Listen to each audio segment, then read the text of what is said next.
So when your boy Charleston White jumps in, and because when all the Hebrew Israelites showed up outside the Barclays Center for Kyrie Irving, when Kyrie Irving posted that documentary that people were trying to view it as anti-Semitic or whatever, the Hebrew Israelites came out to support him.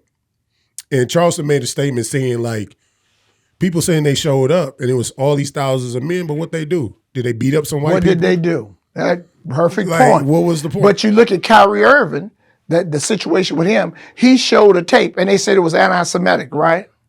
But nobody ever indicted Amazon for making it.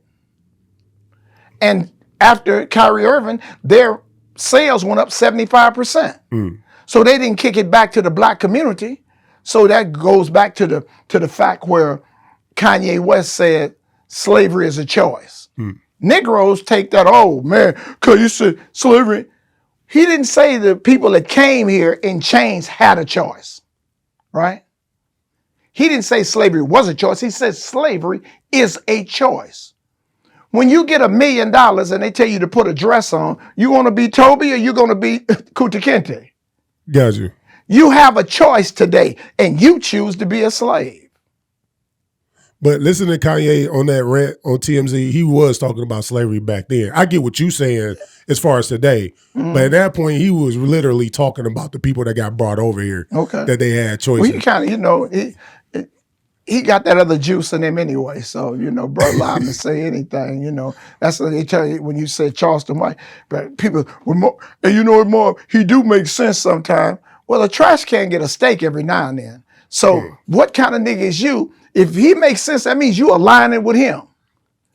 So, okay, he make that sense to you. I see where your loyalties are. You dig what I'm saying? So how do you feel about those who, because a lot of people really follow behind Charleston Word. Because they already had, especially like gang members and gang people.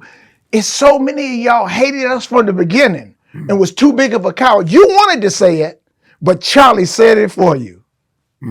Oh, hell yeah. But you ain't going to throw a rock in a race ride. You ain't. You going to let Charlie do it. I've seen during the gang truce, before 1991, bruh, you wouldn't go to no neighborhood, no Crip neighborhood and see nobody in red. You wouldn't go in any blood neighborhood. But if some of them niggas wanted to wear blue and red so bad, they was so happy the gang truce came on. They came out in blue jackets and this. And, like, what's wrong? Oh man, it's a gang truce. Now you go through neighborhoods in Los Angeles, you don't even know whether you see all these dudes standing in neighborhood Crip, got red tennis shoes on, red hats. You don't know who's who today. Yeah.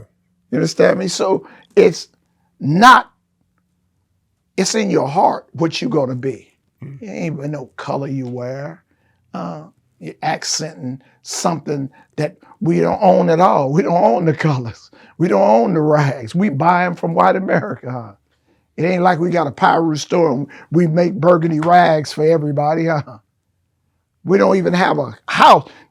I just was saying that Pyru started in 1972. This is 2022.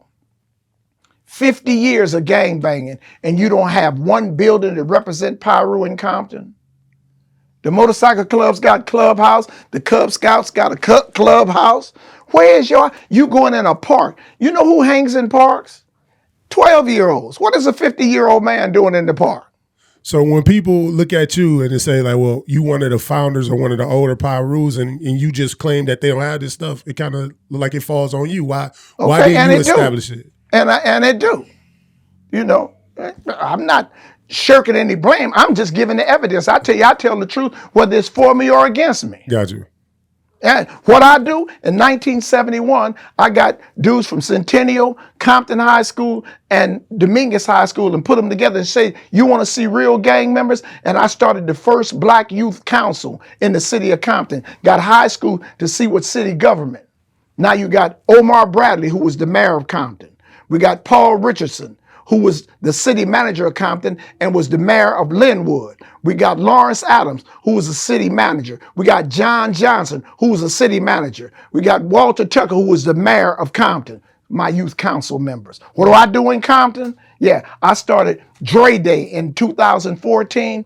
Dr. Dre, the first black billionaire in Compton. Some kids don't know nothing about Juneteenth, but we know in Compton, June 19th is Dre Day.